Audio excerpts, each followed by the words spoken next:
The chamber fell silent as Representative Jamie Raskin rose from his seat, the weight of democracy itself seemingly resting on his shoulders. His eyes, sharp and determined, locked onto his target with unflinching resolve. This wasn't merely another congressional hearing. It was a battlefield where the very soul of American governance hung in the balance. The air crackled with tension as Raskin prepared to challenge a president whose authoritarian tendencies threatened to unravel decades of democratic tradition. In the gallery, spectators leaned forward, knowing they were about to witness a historic confrontation between constitutional values and unbridled executive power. Stay with us, for in this moment, the true character of American democracy would be tested in fire. The Judiciary Committee hearing room in the Rayburn House office building stood as an architectural testament to American governance, stately, imposing, yet somehow intimate in its design. Polished wooden panels lined the walls, absorbing the harsh fluorescent light that streamed down from recessed fixtures in the ceiling. The room was arranged like a theater of political combat, a raised dais where committee members sat behind gleaming nameplates, facing the witness table below, creating a visual hierarchy that reinforced the power dynamic at play. Cameras on tripods stood at strategic points throughout the room, their red recording lights glowing ominously like mechanical sentinels documenting every word, every gesture, every flicker of emotion. The microphones before each representative captured not just their voices, but also the subtle sounds of papers shuffling, water glasses being filled, and the occasional whispered consultation between members and their staff. The gallery behind the main floor was filled to capacity, the air growing increasingly stale as bodies pressed together in anticipation. Journalists hunched over notepads or tapped silently on laptop keyboards, their faces illuminated by the blue glow of screens. The atmosphere was charged with a palpable tension. This wasn't merely political theater. It was a confrontation with consequences that would ripple through the nation's consciousness.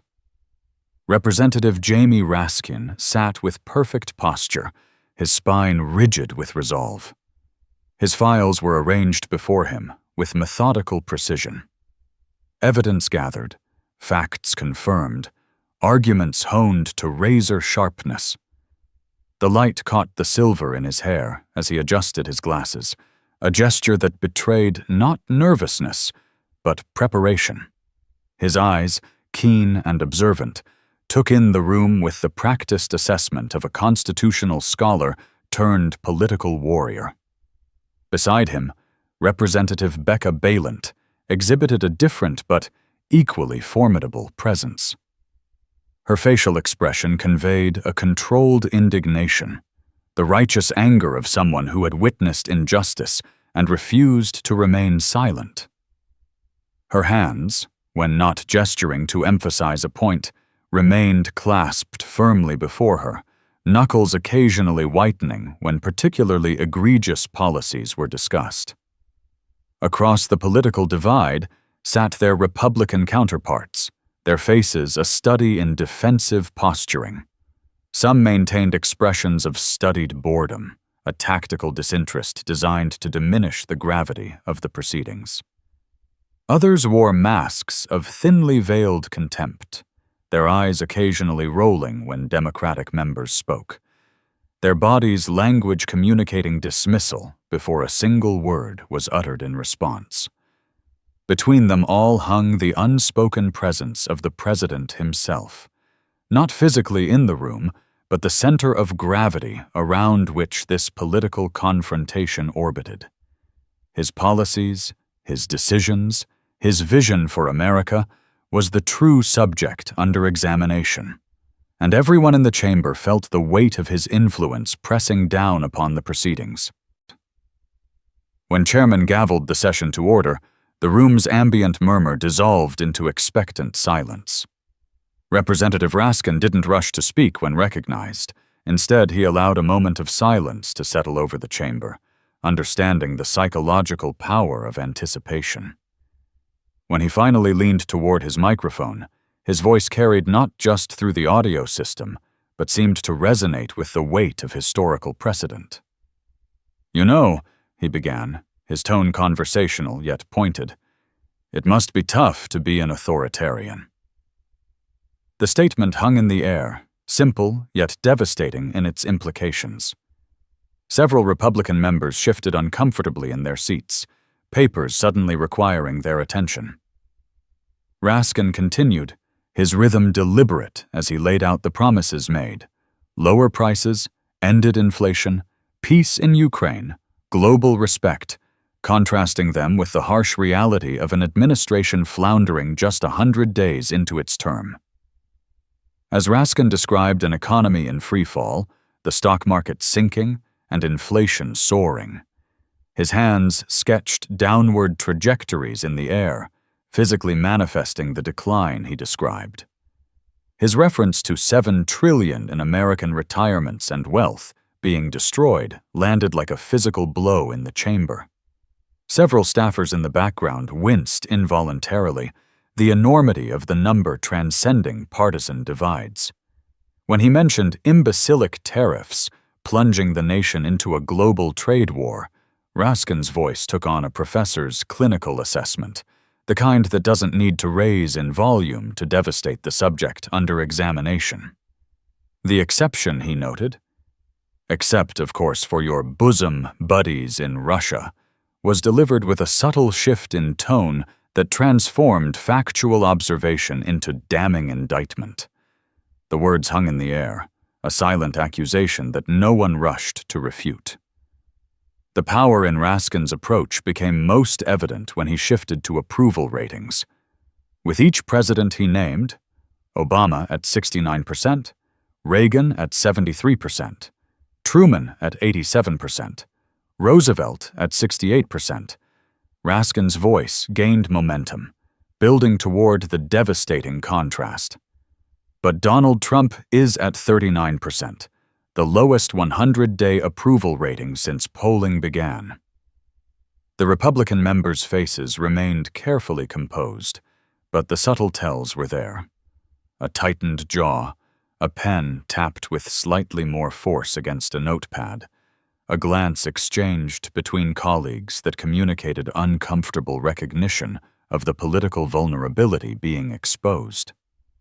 Staffers in the background could be seen furiously making notes, strategies for countering these statistics already being formulated. Raskin didn't shout these numbers. He didn't need to. The mathematical reality spoke for itself, amplified by the context he provided. Complete control of the agenda, the House, the Senate. Everything going for him. Yet numbers in the gutter. The contrast was devastating precisely because it couldn't be dismissed as partisan rhetoric. It was data, cold and unforgiving. Raskin's transition to the authoritarian playbook marked a shift in the psychological temperature of the room. His description of proposed cuts to Medicaid, food assistance, veterans' benefits, and programs for the vulnerable elicited different responses across the chamber. Democratic members nodded in somber agreement. Several Republican members avoided eye contact, presumably uncomfortable with these specifics being highlighted so starkly. When Raskin referenced gargantuan tax breaks for the president's billionaire benefactors, his hands spread wide to illustrate the magnitude, the gesture amplifying the words. A couple of Republican members could be seen whispering to each other, one shaking his head slightly as if disagreeing with the characterization, but unwilling to interrupt to challenge it directly. The most powerful moment came when Raskin invoked the Constitution that we are all sworn to uphold and defend against enemies, foreign and domestic. His voice lowered slightly, gaining gravity rather than volume, reminding everyone in the room of the oath they shared, regardless of party. For a brief moment, The partisan divide seemed to fade as the weight of that shared commitment settled over the chamber. Even the most partisan opponents seemed momentarily reflective, the power of the constitutional invocation transcending the day's political battle. As Raskin detailed the administration's immigration enforcement tactics, his scholarly background emerged in his meticulous description of constitutional violations. His reference to people being rounded up in the street and disappeared, to torture prisons of a foreign dictator without 1 minute of due process, cast a pall over the proceedings. The word disappeared, with its echoes of authoritarian regimes throughout history, landed with particular force. The chamber grew noticeably tenser as Raskin detailed specific cases. College students stripped of visas for writing critical op-eds, the invocation of emergency wartime powers, and the targeting of judges. Each example built upon the last, creating a damning mosaic of constitutional erosion. Democratic staffers nodded in grim confirmation. Several journalists in the gallery could be seen writing with increased urgency, capturing quotes verbatim. When Raskin described federal agents breaking into cars to arrest mothers as their children watch in terror, a palpable wave of discomfort moved through the chamber. One Republican member looked down at his folded hands. Another adjusted her glasses as if the action might shield her from the moral implications of the scenario described. The human cost of policy was no longer abstract, but visceral. Children watching in terror as their mothers were taken away. Raskin's reference to more than 95 preliminary injunctions and temporary restraining orders against the administration landed with the weight of incontrovertible evidence. Numbers again became his ally, not partisan talking points but documented judicial interventions that could not be easily dismissed. Several Republican members exchanged glances that suggested frustration at having to defend against such specific citations.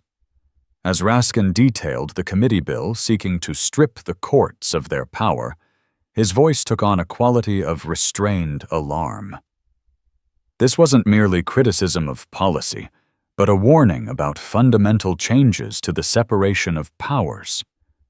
The gravity of his concern was reflected in his body language, leaning forward slightly, hands gesturing with precision to emphasize the constitutional principles at stake.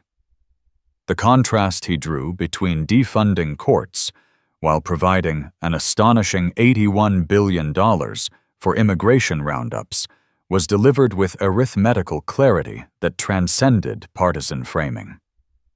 The specific figure, $45 billion for ICE on top of its annual budget of $9 billion, was presented not with outrage, but with the straightforward concern of a budget analyst identifying a discrepancy that required explanation. Raskin's pivot to the cuts in Justice Department grants for local law enforcement, opioid treatment, crime prevention, and support for victims of rape and assault created a moment of cognitive dissonance for his opponents. By highlighting the contradiction between stated values and actual budget priorities, he placed his Republican colleagues in the uncomfortable position of having to justify cutting programs they traditionally championed. The terms "handcuff the agencies" and "buried in here" transformed Raskin from critic to exposer of hidden agendas. His detailed knowledge of the legislation, specifically naming the REINS Act and the Midnight Rules Relief Act, demonstrated preparation that couldn't be dismissed as partisan posturing. He wasn't just criticizing, he was educating, revealing provisions that might otherwise have escaped public scrutiny. As he concluded his opening statement, Raskin's voice took on a quality of moral certainty, framing the moment as a test of constitutional fidelity. His final questions: are we going to stand up for the majority of the American people, for our Constitution and our Bill of Rights and the freedoms we fought for, or are we going to stand with a president who wants to throw it all away? hung in the air like a challenge that demanded response. Several Democratic members nodded in solemn agreement. Republican faces remained impassive, though a few shifted in their seats as if physically uncomfortable with the moral framing of the choice presented. When Representative Becca Balint took her turn to speak, the atmosphere in the chamber shifted. Where Raskin had been the constitutional scholar identifying legal transgressions, Balint positioned herself as the voice of working Americans betrayed by false promises.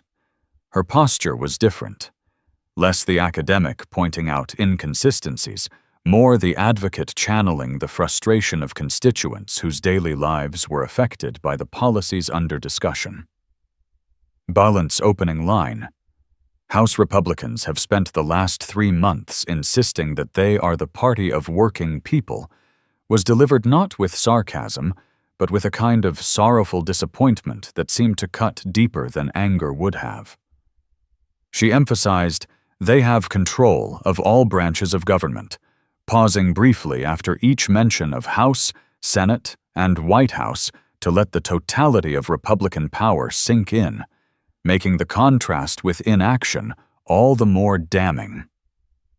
As she declared the bill a betrayal of working people and a betrayal of the middle class, her voice carried the righteous indignation of someone speaking not just political talking points, but deeply held personal values. Several Democratic colleagues nodded in vigorous agreement. A couple could be seen whispering, "That's right," under their breath, caught up in the moral clarity of her framing. Balint's pivot to specific consequences for her constituents transformed abstract budget numbers into human impact. When she mentioned 164,000 Vermonters on Medicaid who are at risk of losing their health care, she wasn't just citing statistics, but making visible the faces of actual people who would suffer. The specificity of the number gave it credibility that generalized concerns would have lacked. Her description of parents and grandparents who rely on Medicaid for long-term care, having that rug pulled out from under them, created a visual metaphor that resonated throughout the chamber. The image of vulnerable elderly citizens suddenly destabilized was powerful precisely because it was so concrete, so easily visualized by everyone present. When Balint addressed rural hospital closures as just a math problem if Medicaid goes away, she demonstrated mastery of the political art of simplification, distilling complex policy ramifications into a cause and effect relationship that couldn't be easily refuted. Several Republican members from rural districts seemed particularly uncomfortable with this point, perhaps recognizing the political vulnerability it exposed in their home constituencies. Balint's characterization of the immigration enforcement provisions as funding a reign of terror elevated the debate from policy disagreement to moral indictment. Her description of more masked agents, more hooded people, more unmarked cars, yanking people off the streets, created a visceral image at odds with American ideals of justice. When she added, "deporting them without any due process," her voice carried the weight of constitutional conviction. Her declaration, "This is America," wasn't delivered as nationalist boasting, but as a reminder of core national values, a reference point against which current actions could be measured and found wanting. When she added, "This is what actually sets us apart from people in the rest of the world is due process," she elevated the debate beyond partisan politics to fundamental American identity. Balint's acknowledgement of laughter from her Republican colleagues, "You can laugh all you want," revealed tensions that had been simmering beneath the surface of parliamentary procedure.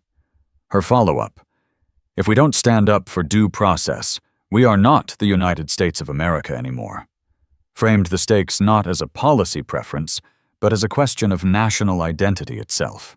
As the hearing progressed, a subtle shift in the chamber's atmosphere became perceptible. The Democratic representatives, Initially on the defensive as the minority party challenging administration policies, increasingly seemed to occupy the constitutional high ground. Their appeals to due process, judicial independence, and protection of the vulnerable aligned with fundamental American values in ways that transcended partisan division. The Republican members, by contrast, found themselves in the uncomfortable position of defending policies that, when described in concrete terms, seemed at odds with traditional American ideals. Their body language reflected this discomfort. More frequent whispered consultations, papers shuffled more intently, less direct eye contact with their Democratic colleagues across the dais. Staffers and aides seated behind the members reflected this shift in momentum. Democratic staffers could be seen passing notes with increasing frequency, confidence growing visible in their posture and expressions. Republican staffers seemed more defensive, their faces tighter, their note-taking more urgent as they worked to formulate counter-arguments to the constitutional case being built against their positions. When Balint pivoted to the impact on small businesses, she opened another front in the battle for American values. Let's talk about fairness. Let's talk about competition.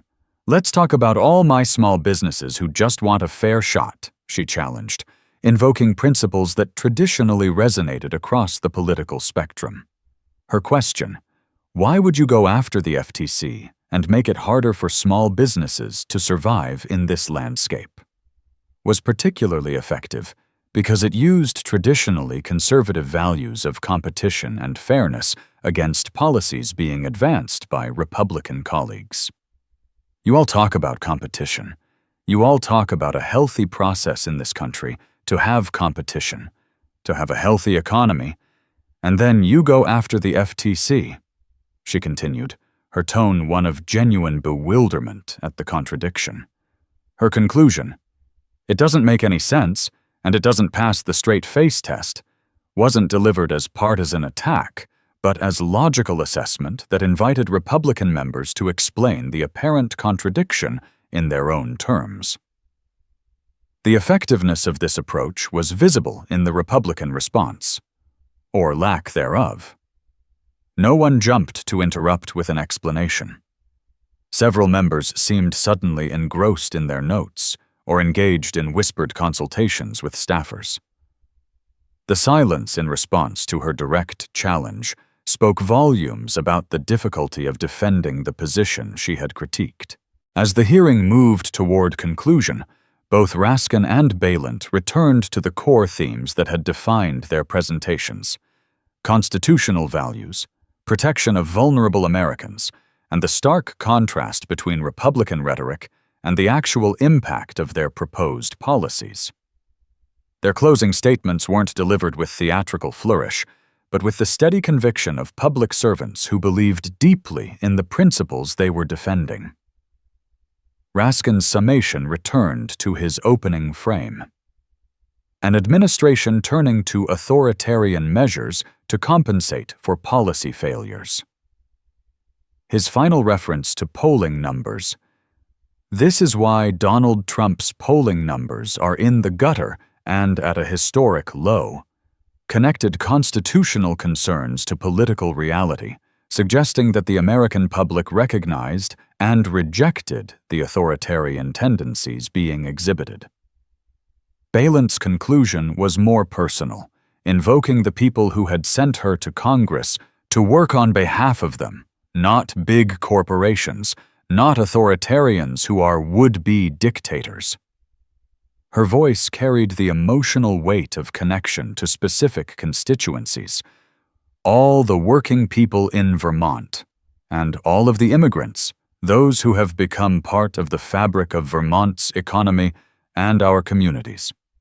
As the hearing concluded, the mood in the chamber reflected the gravity of what had transpired. This hadn't been merely another partisan skirmish, but a fundamental debate about American governance and values.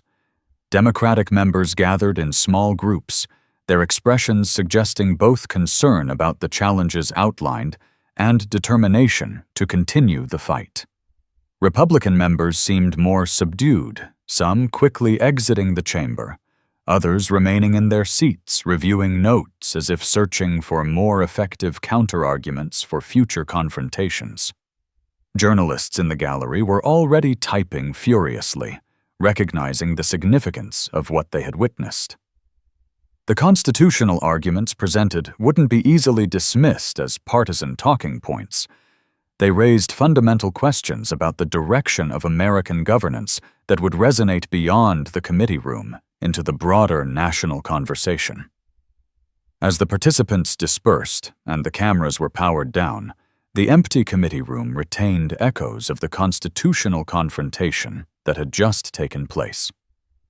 The wood-paneled walls had absorbed another chapter in the ongoing American experiment, another test of whether a system designed over 2 centuries ago could withstand modern pressures toward authoritarian governance.